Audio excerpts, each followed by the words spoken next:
Hi there, Sir Wilbur here, and I will share something valuable to make sure that you will be Internet awesome. Have you ever posted something in your social media account and later have regrets in posting it? Of course, you can delete it, but it is also possible that someone might have read it before you removed it. Do you share memes or funny videos for fun? Have you considered that someone might get offended? The convenience of using the internet has become part of our daily lives, which helps us communicate, share photos and videos, and post something about ourselves easily. But in the online world, we need to be extra careful. We need to have the ability to control what information we will share about ourselves and whom we will allow to see and reshare it. And that refers to online privacy. Your name, home address, phone and mobile number, social security number, and email address are your personal information.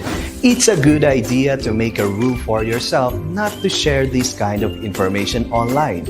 Aside from keeping your personal information, we must also take care of our reputation because these are the ideas, opinions, impressions, or beliefs that other people think or have about you. We must also consider what others will feel based on our posts. Different situations call for different responses, online and offline. It's always important to respect other people's privacy choices, even if they aren't the choice you'd make yourself. Also, be careful with the simple codes that you send, like emojis, because it represents a certain meaning or message which may uplift the reader's emotion or the other way around. Have you heard of the word oversharing?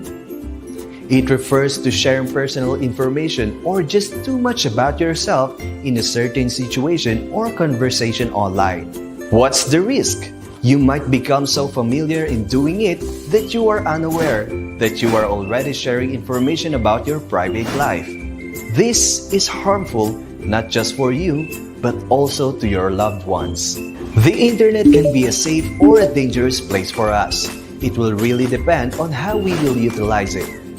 Take time to think and read your post a couple of times before you share it in the World Wide Web. And remember, it's better if you will always think before you click. But it's best if you will share with care.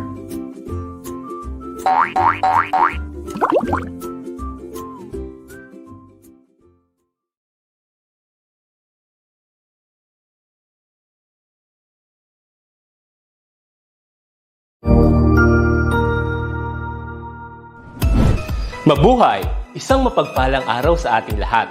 Ako ang inyong lingkod, Tutor Madge.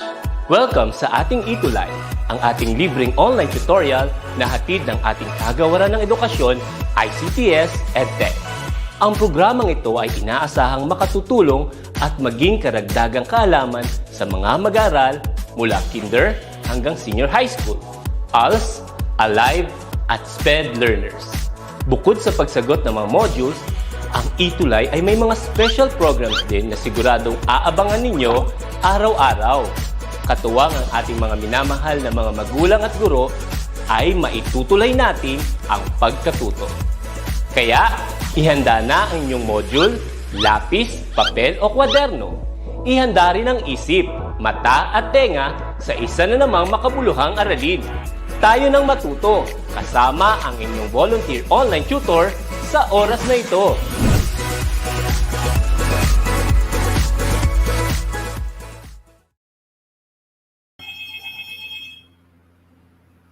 Okay, yes, good afternoon everyone. Before we start this session po, okay, nais ko lang po bumati sa aming principal na si Sir Remarty de la Cruz. Good afternoon, sir. And good afternoon po sa lahat na nanonood ngayon.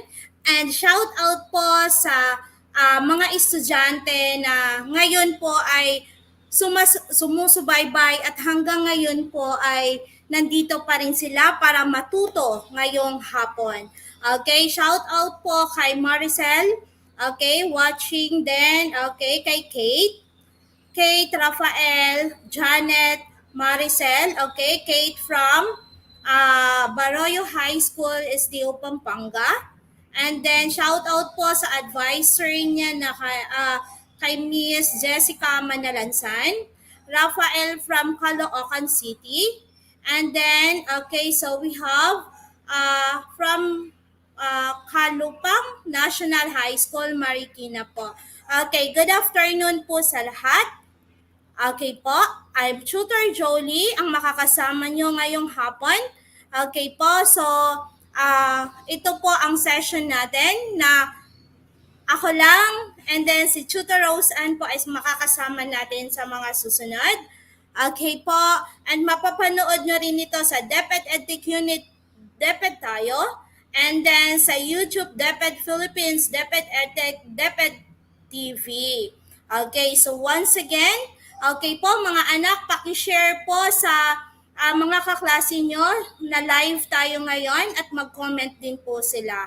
Okay, thank you po. Okay, once again, ang oras po natin ay 1:35. Live po tayo ng 1:35 to 2:20 ng hapon.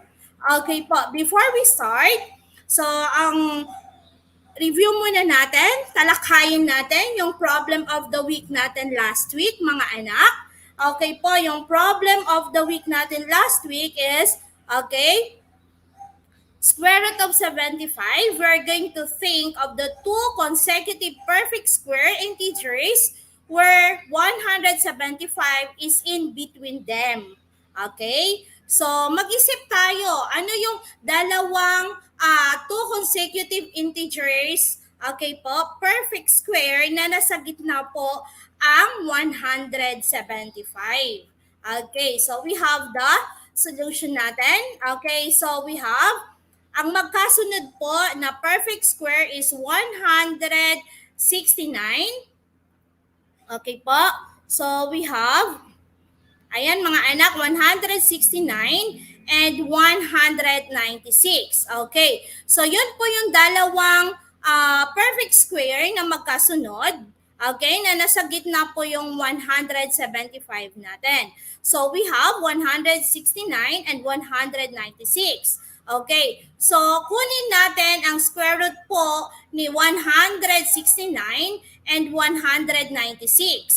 Okay, then tingnan natin kung talagang nasa gitna po siya. Okay, so ang principal root po ng 196 po natin ay 14. Then, ang principal root naman ng ating 169 is 13. Then, kunin natin yung principal root po ni 169. Okay, magfo-fall po siya in between 13 and 14 po. Yun po yung sagot natin sa problem of the week natin last week, mga anak.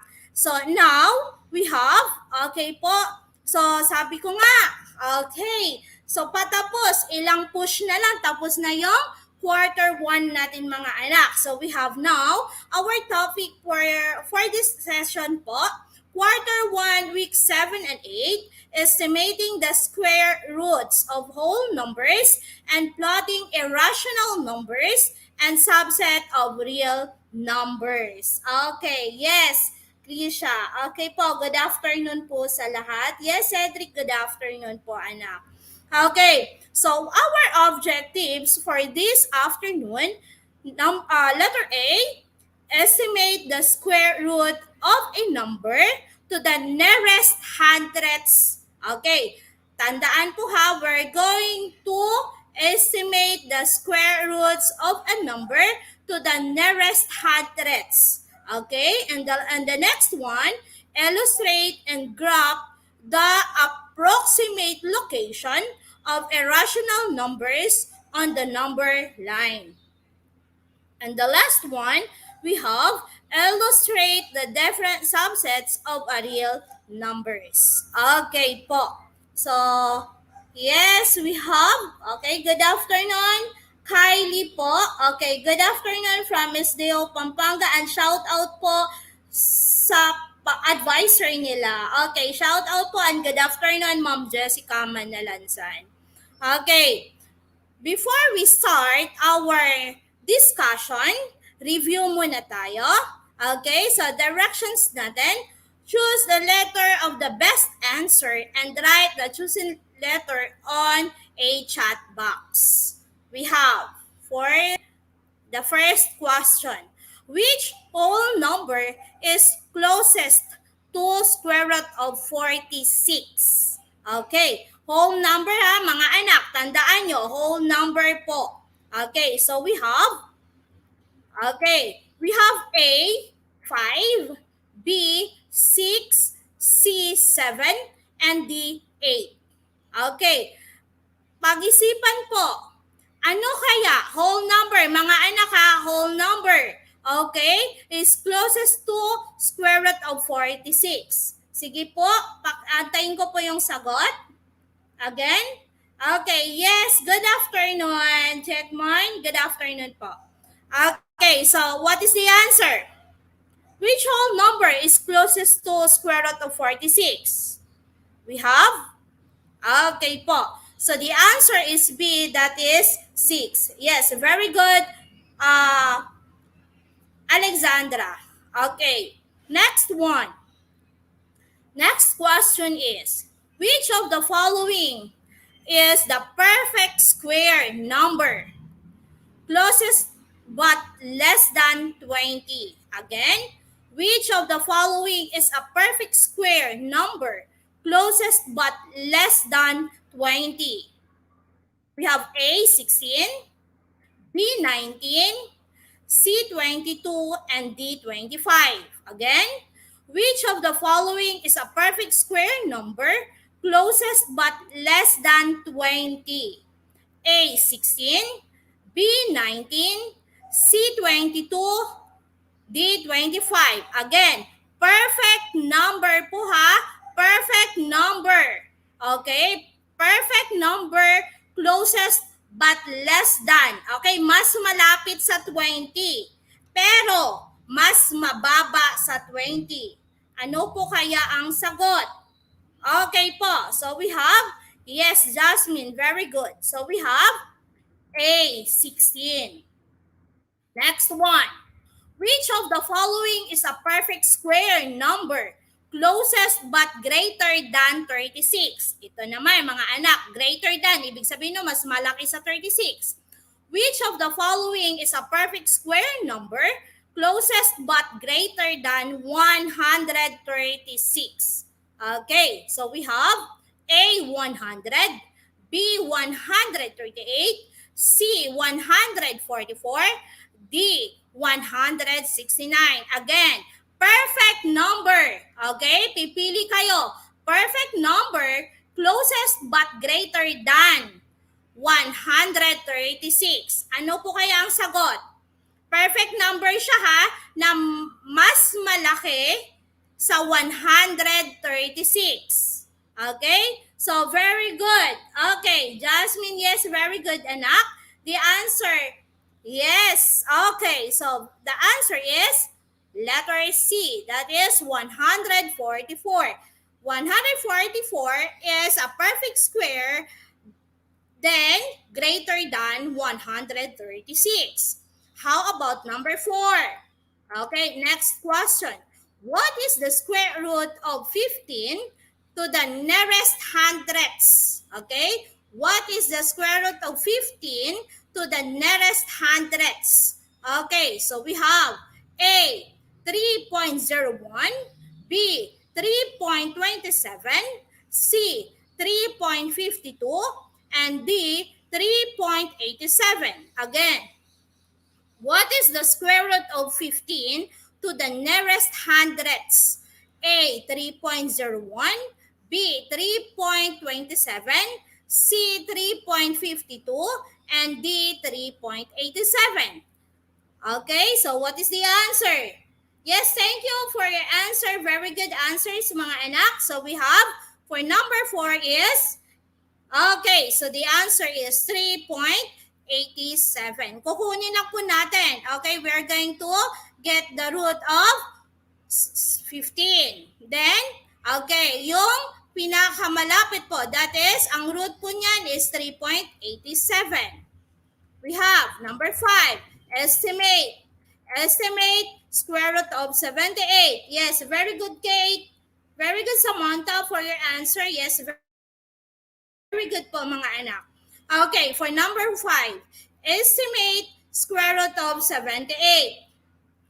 We have A, 7.38, B, 7.83, C, 8.38, and D, 8.83. Again, estimate square root of 78. A, 7.38, B, 7.83, C, 8.38, and D, 8.83. Ano po kaya ang sagot? Okay?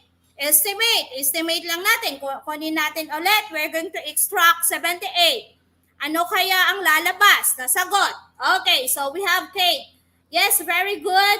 Vincent, Kate, Rafael. Yes, thank you for your answer. Very good. The answer is 8.83. Ibig sabihin nun, naintindihan nyo yung topic natin last session. Yun po yun, we're going to find, the root of the given numbers. Okay po, so we have,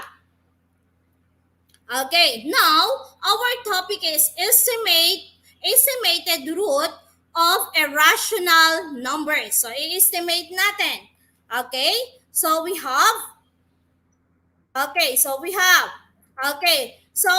square root of 7.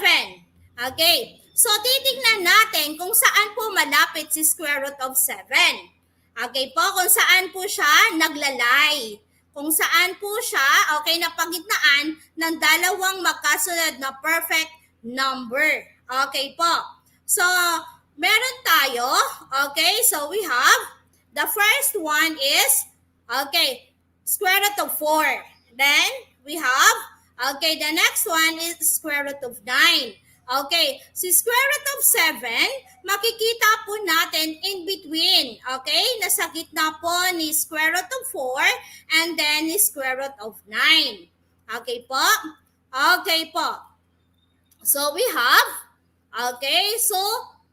square root of 7 is greater than 2 but less than square root of 3. Greater than, so we have square root of 4. Okay, so 2 is less than 7 but greater than 3. Okay, so we have estimated root of irrational numbers. Okay, so meron tayo, itatry natin. Okay, para makuha natin yung approximate o we're going to, yung estimated natin. Okay, so ito po yung pinakamadali po na process, mga anak, ang ituturo ko sa inyo para mapadali po ang pagkuha o pag-estimate natin. Okay? Yung approximate natin. If square root of 7 is closer to square root of 4, we will add, so from 0.10 to 0.40. Yun po, kung mas malapit siya. Then, if square root of 7 is closer to square root of 9, we will add 0.50 to 0.90. Okay po. So, dito tayo mag-a-add sa 2. Okay. Kung napapansin nyo, mga anak, si 7, tama? Si 7 po, mas malapit siya sa square root of 9 natin. Tama po? Okay. So, ang gagamitin po natin is yung 0.50, to 0.90. Okay? Magtatry tayo. Okay. So, alam naman po natin na si square root of 7 medyo malapit sa square root of 9. So, hindi na po natin gagamitin si 0.50. Okay? So, doon tayo sa mas malapit. Okay? Sa 0.90. That is 0.60. Okay? So, yung x natin, so we have 2.60. Okay? So, ang target po na makukuha natin is 7, mga anak. Okay? 7 po ha, 7. Okay. So, 2.60, imo-multiply natin sa sarili niya. Okay? So, or squared natin. Pag minultiply by itself, ang makukuha natin is 6.76. Ibig sabihin nun, mas Okay? Less than 7 pa siya. Okay? Mas mababa pa siya sa 7. Then, mag-a-add tayo ulit. Itatry natin. Okay? 2.61. Si 2.61, imo-multiply natin by itself. Ang sagot po niyan ay 6.8121. Okay po? So, yon. Still, less than 7 pa rin siya, mga anak. So, mag-a-add tayo another, di ba 60, 61, 62 na tayo, 2.62. Pag i-multiply natin by itself, okay, so squared natin, ang sagot po 6.8644. So, kung makikita nyo, less than 7 pa din po siya. Okay po? So, try natin. Okay, try natin si 2.63. Pag yan po, kinuha natin yung squared niya, okay po, that is 6.91. A little bit closer to 7. Okay, mas malapit na siya sa 7. Okay, so next natin, we have 2.64. Kung squared natin, multiply by itself, ang lalabas po ay 6.9696. Very closer to 7. Okay, try natin yung isa pa. Okay, we have 2.65. Pag minultiply natin yan by itself, kunin natin yung squared niya. Okay, that is 7.0225. Okay, a little bit more than 7. Okay, okay, ulitin ko, ang objective natin mga anak is we are going to, okay, round off to the nearest hundredths. Okay, hundredths tayo. Okay, so we have, okay, so balik tayo kay 2.64. Okay, so balik tayo sa kanya. Very closer to 7. Okay po? So, kung yan po, okay, kung yan po ang kukunin natin, 2.64, okay, ang lalabas po ay 6.9696. Okay, again, a little bit closer to 7. Okay, so magdagdag tayo kasi sabi nga natin, we are going to get the, okay, estimated o i-round off natin to the nearest hundredths. Okay, so pupunta tayo, mag-a-add tayo kay 4 ng 1. So that is kasi po, sa decimal po natin, decimal number is pag binasa po natin yung point, automatic that is ones, tens, hundreds, thousands. Okay? Again, ang objective natin, i-round off natin to the nearest hundredths. Okay? So nagdagdag tayo ng 1. Okay? So that is 2.641. Okay? So ang kinalabasan po niyan, pag squared natin, by itself, that is 6.974881. Okay, so mas malapit siya kay 7. Try natin ulit. Okay? Itatry natin okay, kung kanina po is 41, ngayon 2. Okay? So, itatry natin, 2.642. Okay? So, mas malapit pag in-square natin yan, multiply by itself, ang lalabas is 6.980164. Mas malapit sa 7. Next natin, baka meron pang mas malapit. We have 2.643. Nag-2 tayo, nag-add tayo ulit ng 1, we have 3. Okay, multiply by itself, nakuha natin si 6.985449. Mas malapit siya sa 7 ulit. A little bit closer. Okay, so try natin. We have 3. Mag-add tayo ng isa pa. 2.644. Multiply by itself, nakuha natin 6.990763. Mas malapit. Konti na lang. Mas malapit kay 7. Try natin si 5. Try and error to mga anak sa estimated. So we have 2.645.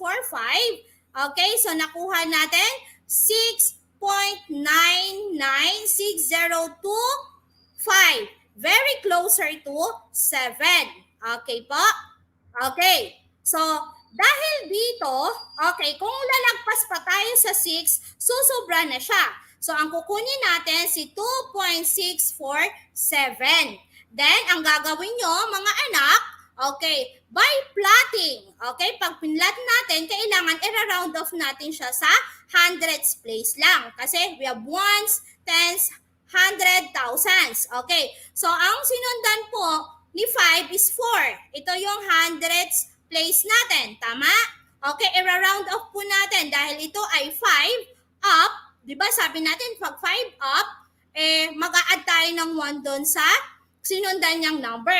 So that is 4. Okay. So i-round off natin to the nearest hundredths po. Okay. So we have plotting of irrational numbers. The approximate value of square root of 7 is 2.645 ... Ibig sabihin nun, may kasunod pa. So, nearest hundredths, okay, approximate to 2.65. Ito, ni-round off na po natin. So, tayo. So, si 4 magiging 5. Okay. Then, after that, saka pa lang natin, okay, let's approximate the location of square root of 7 on the number line. Ito po, saka natin ipaplat kung saan po. Okay. So, kinuha natin. So, yung root niyan is 2.65. Tama, mga anak? So, nandito siya sa gitna ni 2 and 3. Okay? Then, that is 2.65.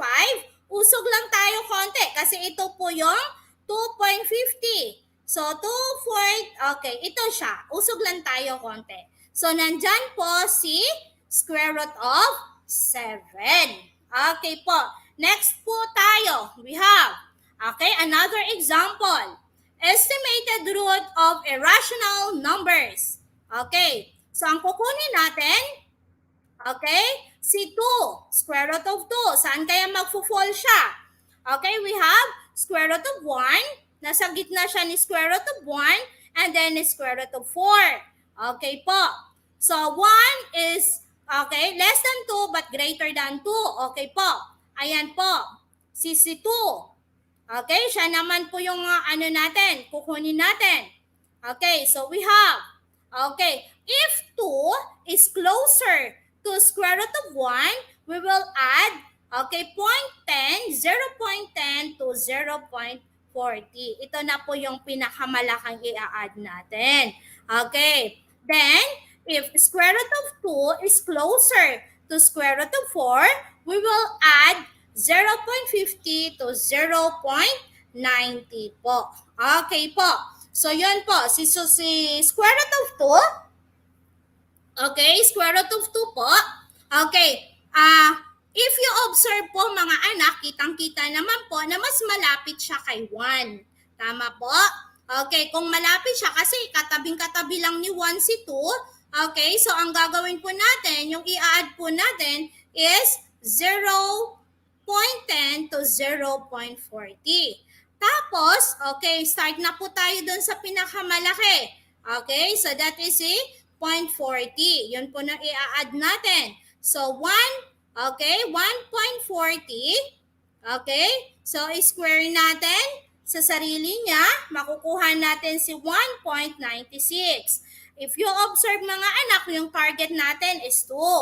Then, okay po, mas maliit pa rin siya kay 2, si 1.96. Again, okay, so ang sunod po sa 0, sa 1.40 is 1.41.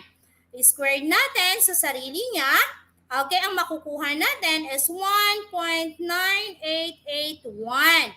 So kung i-observe nyo, a little bit closer than 2. I-try po natin si 1.42. Kung yan po, ikunin natin yung square nun, multiply by itself, okay, mas a little bit more than 2. Mas malaki siya sa 2. So, babalik po tayo doon kay 1.41. Ayan po, dito po tayo mag-a-add.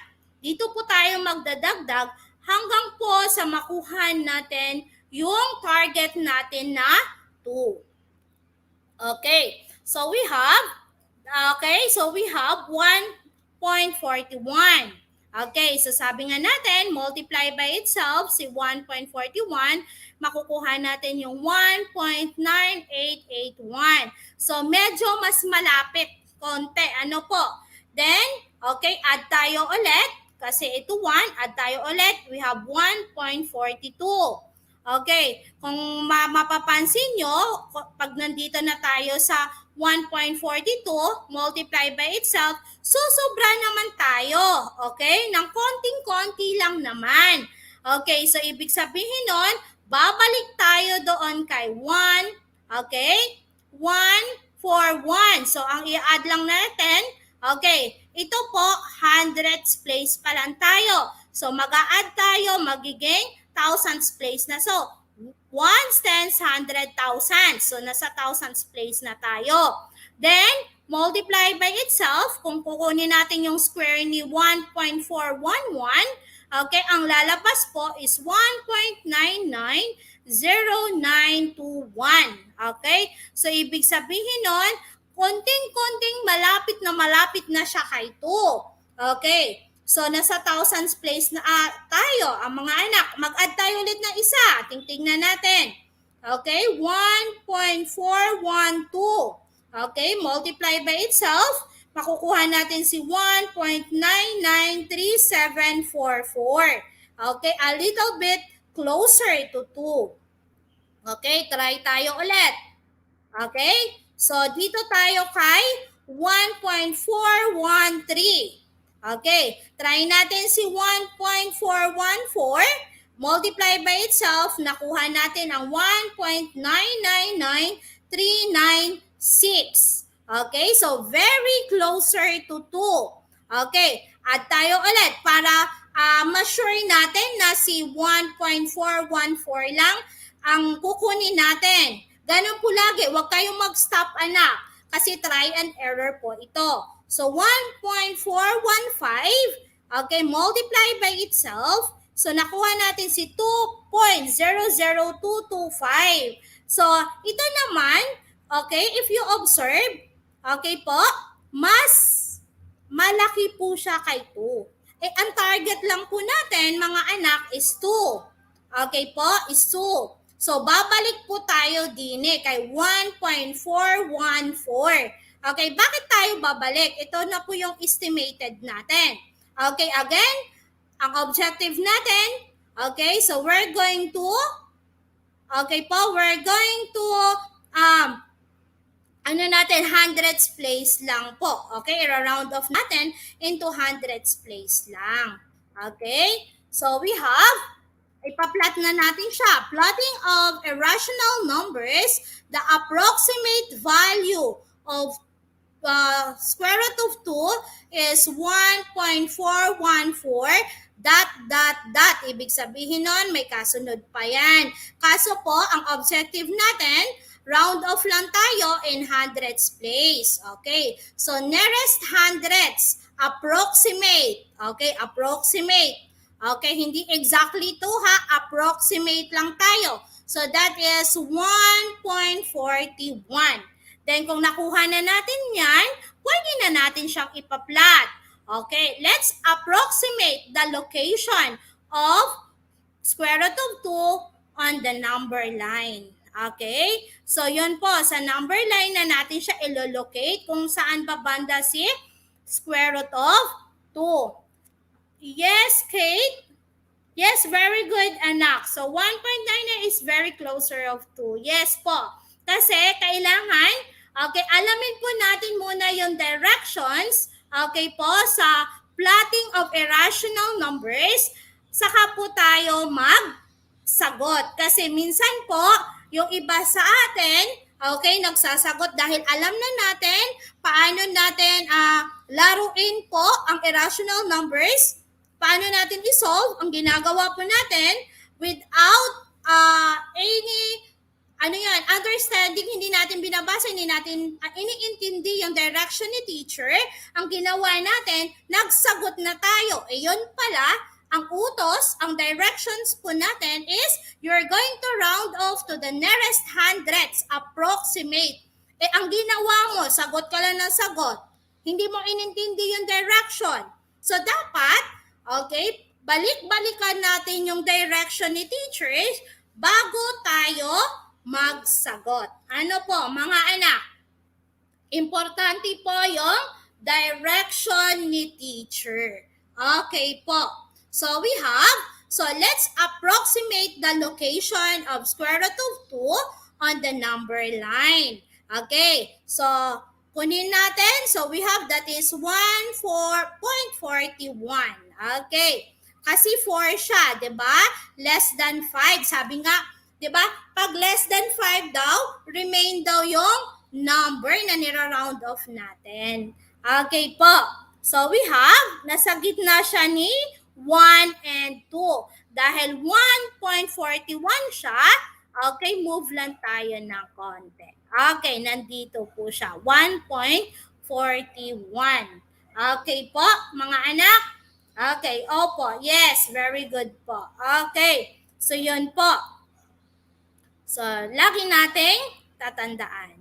Okay, so locate me. Okay, ito ilo-locate natin, mga anak. Okay, plot the points on a number line. Okay, tingnan nga natin. Okay, si point A, that is square root of 18. Okay, so kunin natin, extract muna natin. So, ang sagot po is 4.24. Sige nga, saan kaya na naglalay si square root of 18 natin? Okay, sige nga po. Saan po naglalay kaya? Saan kaya nasa gitna kaya ng anong number? Okay, si point A, that is square root of 18. Sa gitna kaya ni 1 and 2? O sa gitna ni 2 and 3? Or nasa gitna ni 3 and 4? Or nasa gitna ng 4 and 5? And 5 and 6? Saan po kaya? Okay. Yes. Bakit anak, Florante, hindi ka ba sumusunod sa instruction? We need to follow the instruction. Yes. Okay. May pag-iyak pa. Ano anak? We need to follow the instruction. Kasi kahit po magaling tayo, kahit alam na natin, without following the instruction, kung ano yung instruction ni teacher, mamali po talaga ang sagot natin, mga anak. Kailangan, we need to understand first, ulitin natin, basahin natin ng maigi, intindihin ng maigi ang instruction bago tayo magsagot. Para sigurado tayo na tama yung sagot natin. Yes, may sagot na tayo. Okay, so we have, that is, bandang 4. Okay, so we have, yes po anak. So that is, ang sabi ni Florante, banda, okay, sa gitna daw ng 4 and 5. Tingnan natin. Yes, very good. Okay, okay po, Samantha, yes, very good. Kate, yes, very good. The answer is, okay, in between 4 and 5. Okay, pero saan kaya banda sa gitna ng 4 and 5? Okay, so we have, dito tayo. Kasi gitna po is 4.5. So, usog tayo ng konti kasi 4.2 lang yan. So, dito yung 1. Okay, hanggang dito po yung 4.24. Again, ang direction natin, nearest hundredths. Kaya po, 4.24. Kasi ang decimal point natin, count as ones na yan. Ones, tens, hundredths po. Okay po. Then we have, okay, point B. Square root of 73, nasaan kaya? Okay, and extract na natin, that is 8.54. Nasa gitna po kaya nino? Ni 5 and 6 kaya? 6 and 7, 7 and 8, 8 and 9, or 9 and 10. Nasaan po kaya na-locate po? Saan naglalay si 8.54? Okay, sige mga anak, saan kaya? Okay po, saan kaya? Nasa gitna kaya ng saang number? 5 and 6, 6 and 7, 7 and 8, 8 and 9, 9 and 10. Nasa gitna ng anong number, mga anak? We have, okay, 8 and 9 po. Okay, nasa gitna po ni 8 and 9. Then, allocate po natin. Okay, sobra siya ng konti, di ba? 8.54. So, kung ito yung 8.50, okay, gitna, konti lang siya, that is 8.54. Okay, number 3. Point C, square root of 30. Saan kaya? In-exact natin, kinuha natin yung root, that is 5.47. So, si 5.47, nasa gitna ng anong number? Okay, nasa gitna kaya ng 3 and 4, 4 and 5, 5 and 6, 6 and 7, 7 and 8. Nasaan kaya? Okay, so we have, nasaan? Saan nakalay? In between ng anong number po? So we have, that is, okay, sa gitna po ni 7 and, ni 5 and 6, I mean. Okay, dahil 5.47 siya, so nandito siya banda. Okay, number 4. Point D, square root of 52. Okay, extract natin, that is 7.34. Okay, 7.34. So we have, nasa gitna siya ni 7 and 8. Okay, then ipa-plot natin, dito lang siya banda. Okay po, the last one, square root of 7. Ano ang root niya? We have, okay, 2.64. Okay, 2.64, nasa gitna po ni, saan? Mga anak, saan po nakalay? Okay po, so we have, saan kaya? Saan siya banda mga anak? Yes, very good po.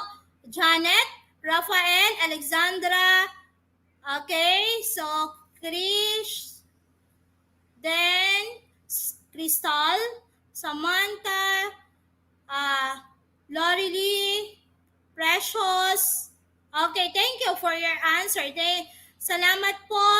Very good. Okay, so tama po ang mga sagot nyo. So we have, the next one po is, okay, so we have 2.65. Saan kaya siya? Okay, so square root of 7, in-extract natin, kinuha natin yung root, that is 2.65. Nasaan kaya siya? Nasa gitna ng saang number? Okay, nasa gitna po ni 2 and 3. Okay po, nasa gitna ni 2 and 3 kasi that is 2.65. Then, allocate natin kung saan siya banda. Okay, nandito siya. Move lang tayo ng konti doon sa 2.50. That is 2.65. Okay po? Okay, so we have, okay po, ang sunod natin, subsets of real numbers. Okay, real numbers. Okay? So we have, may dalawa tayong circle. Okay, yung isa malaki. Yung isa naman maliit. Okay? Yung malaking number, ito po yung, okay, subset of real numbers. We have the rational numbers and the other one is irrational numbers. Bakit kaya mas maliit si irrational numbers? Okay, si irrational numbers, under kasi ni irrational numbers, that is the, okay, yun po yung repeating numbers po. Okay? So, identify natin under rational numbers. Okay? Again, ito po yung subsets po ng real numbers natin. Under nun, we have the rational numbers. Okay? So, identify natin yung subset ng rational numbers. Okay? Under ng rational numbers, meron tayong dalawa. Okay, mga anak? Meron tayong dalawang circle. Okay, so meron tayong integers at saka non-integers. Okay po? So ang sample po ng integers natin, that is negative 2, negative 3, negative 4, negative 3, negative 4 is 0, positive 1, positive 2, positive 3, positive 4, and so on. Okay? Then, so, yun po, sa non-integers natin, we have a square root of 2. Okay? Then, 4.626578. Then, the element and then the chi. Okay po. Kung napapansin nyo, si integers, okay, the integers and non-integers is the subset of rational numbers. Okay? Hindi po sila nag-overlap. Okay? Hindi po sila nag-overlap, mga anak, dahil ibig sabihin nun, wala pong common kay integers at saka kay non-integers po. Kaya hindi po sila nag-overlap. Okay po. Then, okay, so we're going to identify kung ano po yung, okay, under ni integers, yun po yung family din po ng rational numbers natin. Okay, so may dalawa tayo. We have the integers and then the non-integers. Okay, sa integers po, identify natin, okay po, yung family under the integers. Meron tayong dalawang circle. Sa integers po, makikita natin we have the negative numbers and we have the whole numbers. Okay po. So, negative numbers, yun po yung, okay, negative 1, negative 2, negative 3, negative 4. Whole numbers po natin, okay, pag sinabi natin whole numbers, yun po yung 1, 2, 3, 4, 5, 6. Okay, so we have the percent under po ng non-integers natin. We have the percent, we have the decimals, and we have the fractions. Okay po. Kung natatandaan nyo ulit, hindi po nag-overlap kasi po walang common. Okay, next one. We have, okay, sa integers natin, okay, and non-integers, okay po, identify natin. Okay, ang sunod doon, we have the whole numbers. Okay? Then, sa non-integers natin, we have the decimals. Okay, yun po yung 1.3, 1.4, yun po yung decimals numbers natin. Okay, under po ng whole numbers natin, yun po yung 0 at saka yung positive numbers. Okay, pag sinabi nating positive numbers, okay, ito po yung sinasabi na din natin na natural numbers or counting numbers po. Okay, so wag po malito, si 0 po hindi kasama sa, okay, sa positive numbers at counting numbers po or natural numbers. Okay, pag sinabi natin positive numbers, yun yung positive 1, 2, 3, 4, 5. Okay, so si 0 po, hindi po siya kasama sa positive numbers. Okay, sa integers po kasi, si 0 po, walang sign. Okay, in between lang po siya. Okay, so sa decimals natin, under ng decimals natin, we have the repeating and non-terminating. Okay po, then the other one is non-repeating and non-terminating. Pag sinabi natin repeating po, okay, yun po yung, okay, that is 1.333. Terminating, nasa stop natin. Okay, non-terminating po, tuloy-tuloy siya. Okay, non-repeating po. Okay, so ang example po natin dyan is 2.143411. Ganun po.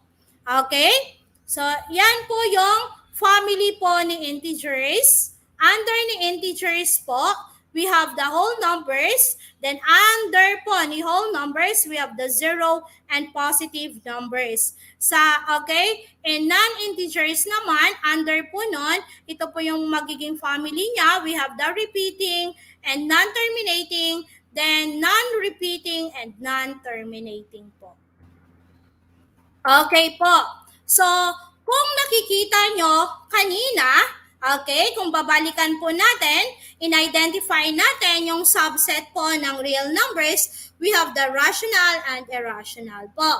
Okay, dito po, okay, figure natin, illustrate natin, okay, so irrational, kaya wala pong common, hindi po sila nag-overlap kasi wala pong common sa kanilang dalawa. Okay, so ito po yung illustration. Okay, subsets of real numbers. Okay, we have the irrational numbers. Okay, then ang sunod nun, rational numbers, integers, whole numbers, counting numbers. Ito po yung, okay, pag sinabi natin counting numbers, we have 1, 2, 3, 4, 5, 6. That is natural numbers or positive numbers.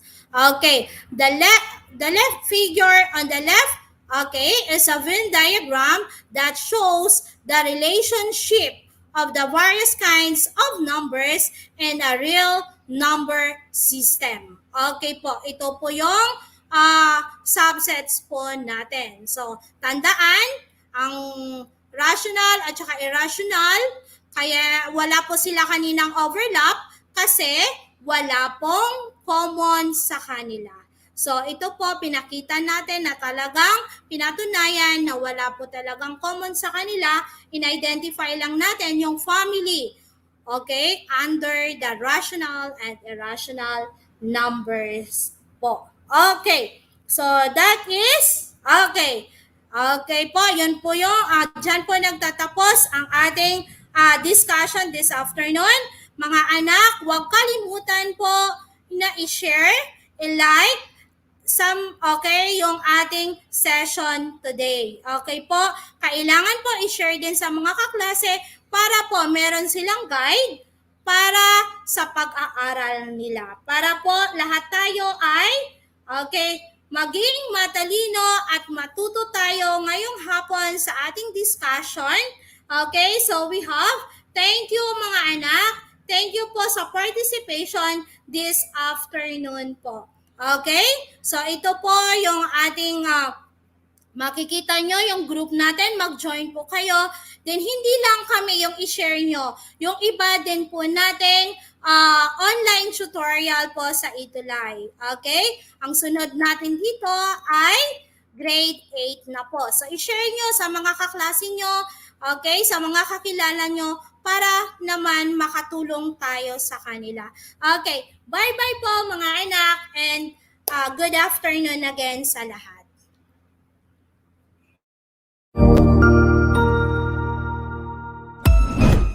Ang husay naman! Natapos mo ang iyong tutorial session kasama ang iyong mahusay na ETUlay tutor. May bago ka bang natutuhan?